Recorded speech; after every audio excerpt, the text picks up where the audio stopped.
बिस्मिल्लाहिर्रहमानिर्रहीम।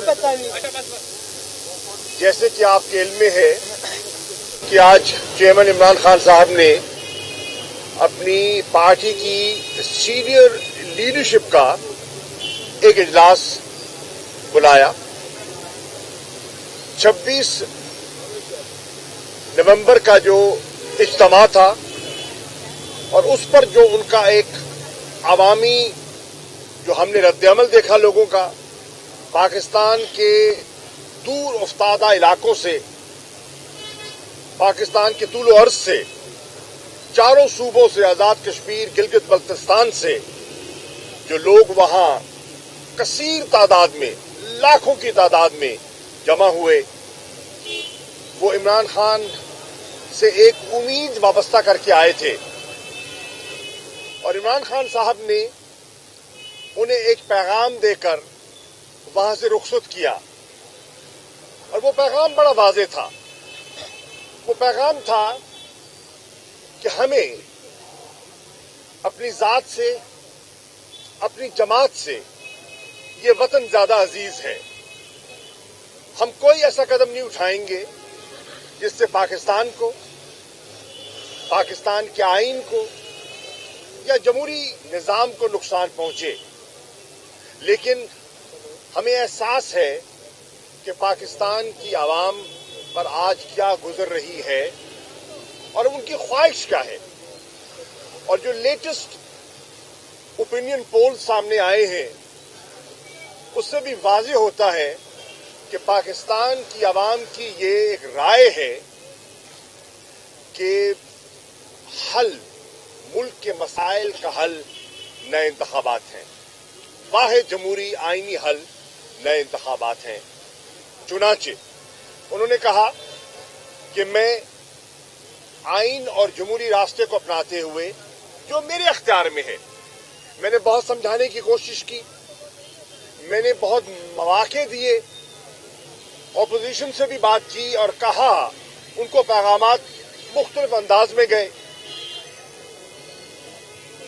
हमारे सदर जनाब डॉक्टर आरिफ अलवी साहब ने अपना किरदार अदा करने की कोशिश की कि जो फासले हैं वो कम हो सके और हम किसी मुस्बत रास्ते पर आगे बढ़ सकें। पेशरफ्त न हो सकी और मामला चू का तू रहा।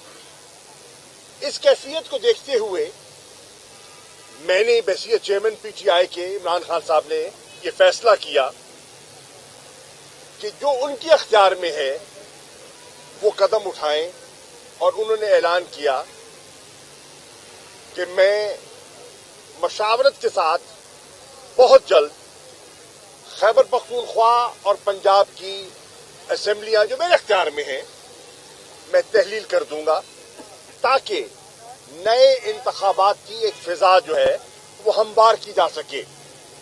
कौमी असेंबली के हमारे मेंबरान जो हैं आपके इल्म में है वो पहले ही असेंबलियों से बाहर आ चुके हैं और हुकूमत का या पार्लियामान का अमली तौर पर अब हिस्सा नहीं है। उसके बाद वो तशरीफ लाते हैं लाहौर में और उन्होंने दो अहम इजलास मुनक़िद किए। एक इजलास उन्होंने पंजाब की जो पार्लिमानी पार्टी है, मेंबरान सूबाई असेंबली, उनको दावत दी और उनसे मशावरत की, अपना नुक्ता नज़र पेश किया, उनका नुक्ता नज़र सुना और अपना ज़हन बनाया। और उसके अगले दिन उन्होंने खैबर पख्तूनख्वा के मेंबरान सूबाई असेंबली से मशावरत की, तबादला ख्याल किया। उसके बाद आपके इल्म में है कि उन्होंने एक डिवीजन वाइज मेंबरान की मीटिंग्स का आगाज भी कर रखा है और वो छोटे छोटे वफूद की शक्ल में उनसे मिल रहे हैं। आज की मीटिंग में उन्होंने हमें सबको एतमाद में लिया और ये कहा कि मैंने जितनी मशावरत की है और मैं जितने लोगों से मिला हूं और मैंने जितनी नोक पलक देखी है, मैं बिल्कुल अपनी राय पर مزید قائل ہو چکا ہوں کہ واحد حل نئے انتخابات ہیں اور نئے انتخابات کی طرف بڑھنے کے لیے پہلا ہماری سنجیدگی کا مظاہرہ جو ہے وہ اسمبلیوں کی تحلیل ہوگی۔ چنانچہ آج پارٹی کی قیادت نے عمران خان صاحب کو اختیار بھی دیا ہے اور انہوں نے یہ فیصلہ فرمایا ہے کہ وہ اسمبلیوں کی تحلیل خیبر پختونخوا کی اور پنجاب اسمبلی کی تحلیل وہ اگلے چند روز میں کرنے کا ارادہ رکھتے ہیں تاکہ جو سارا پروسیس ہے وہ آگے بڑھایا جا سکے۔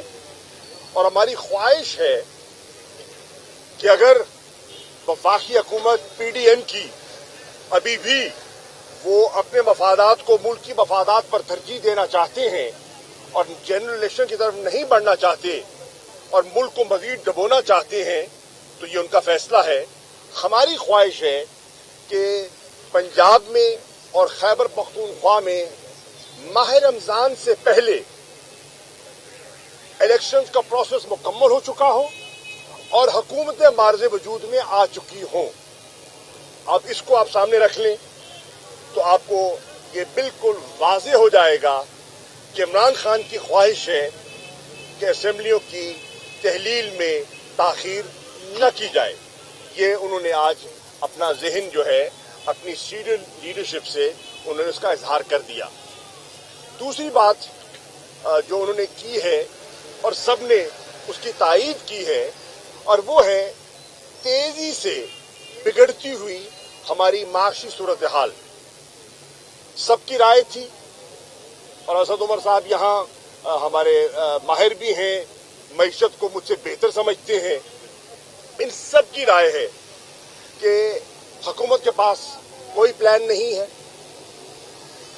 بزنس کمیونٹی کا، تاجر طبقے کا اعتماد کھو چکے ہیں، کسان پریشان ہیں، ملک میں سرمایہ کاری نہیں ہو رہی، جس لیول پر، جس گروتھ کے فگر پر ہم معیشت کو چھوڑ کے گئے تھے وہ تنزلی کی طرف تیزی سے آ رہی ہے۔ اگر آپ انڈسٹریل پروڈکٹیوٹی کو دیکھیں وہ گرتی چلی جا رہی ہے۔ اگر آپ پرائیویٹ سیکٹر کو جو کہ وہ اپنا انویسٹمنٹس کے لیے بوروئنگ کرتے ہیں اس کو دیکھیں تو وہ گر رہی ہے۔ یعنی کہ ہر انڈیکیٹر جو ہے وہ اشارہ کر رہا ہے کہ معیشت بگڑتی چلی جا رہی ہے۔ آئی ایم ایف کے ساتھ معاملات، ڈار صاحب کی گفتگو آپ نے سن لی ہے، بگڑ چکے ہیں اور ایک خلیج پڑ چکی ہے ان کی سوچ میں اور موجودہ وزیر خزانہ کی سوچ میں ایک خلیج پڑ چکی ہے۔ مفتاح اسماعیل صاحب اور ڈار صاحب کی جو ایک مذاکرہ ہے وہ ایک کھلے عام، ایک کھلی کتاب کی طرح آپ کے سامنے آ چکا ہے۔ تیسری چیز، پارٹی نے اس چیز کو اپریشیٹ کیا کہ لوگوں کے جو اضطراب تھا اور جو پٹیشنز کی شکل میں مطالبہ تھا کہ چیف جسٹس صاحب ارشد شریف صاحب کے جو ان کا جو قتل ہوا ہے اس کا نوٹس لیں اور ان کے خاندان کو انصاف مہیا کیا جائے۔ ہم نے، پارٹی نے اپریشیٹ کیا ہے کہ چیف جسٹس صاحب نے سو موٹو ایکشن لیا ہے اور ایک 5 رکنی بینچ تشکیل دے دیا ہے۔ اس بینچ کے سامنے ایک فیکٹ فائنڈنگ رپورٹ بھی آ چکی ہے۔ اس رپورٹ کے سیلین فیچرز آپ کے سامنے ہیں، دہرانے کی ضرورت نہیں ہے۔ اور ارشد شریف صاحب کی والدہ کا جو نقطہ نظر ہے وہ بھی سب کے سامنے آ چکا ہے اور وہ انصاف کی طالب ہیں۔ ہم سمجھتے ہیں کہ انصاف ہونا چاہیے۔ ہم سمجھتے ہیں کہ انسانی حقوق کی پامالی जिस अंदाज में होती रही है उसका कोई जवाज एक मुहज़्ज़ब माशरे में नहीं ठहरता और उनको इंसाफ मिलना चाहिए। इसी तरह आपने आज़म स्वाति साहब का जो पूरी रुएदाद है वो आपके सामने है। आपने देखा कि किस तरह आज़म स्वाति साहब पे, शहबाज गिल पर जो केसेस बनाए गए और किस तरह इमरान खान साहब पर वजीराबाद में हमला होता है और वो अपनी मुद्दईयत में अपना पर्चा भी और अपनी एफआईआर भी नहीं कटवा सकते।